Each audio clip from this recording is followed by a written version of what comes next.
In today's video, I'm going to teach you how to rename your Wix site. Whether you're giving your site a fresh identity or simply correcting a typo, renaming your site can be an easy process once you know the steps. Let's dive into it together and make this process as seamless as possible. First things first, make sure you're logged into your Wix account. This step is crucial because you can only make modifications to your site if you have the right credentials.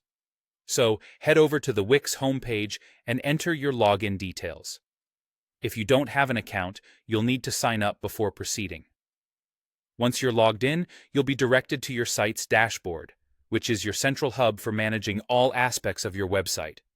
Now that you're on your dashboard, locate the ellipsis icon, which looks like 3 dots. This icon is your gateway to more options, so go ahead and click on it.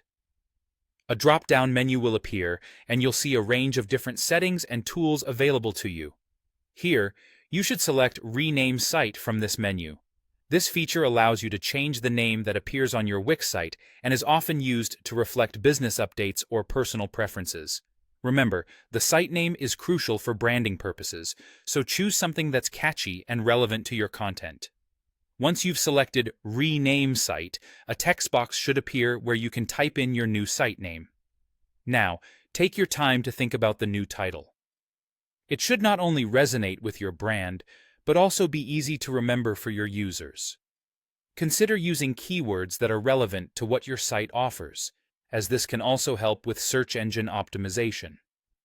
After you're satisfied with the new name, the next step is to make sure this change is saved. It's easy to get excited and forget this last step, but it's essential.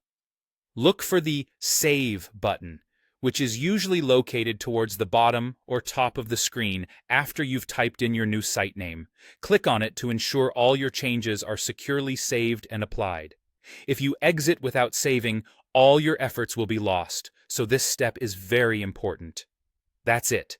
You've successfully renamed your Wix site. By following these steps, you've not only learned how to rename your site, but also how to navigate the dashboard and utilize its features effectively. If you're planning to make other changes, knowing your way around these options can be incredibly handy. Thank you for watching, and I hope this tutorial was helpful in guiding you through the process. Feel free to revisit if you ever need a refresher or guidance on any other site editing tasks. Happy editing! And enjoy your newly named site.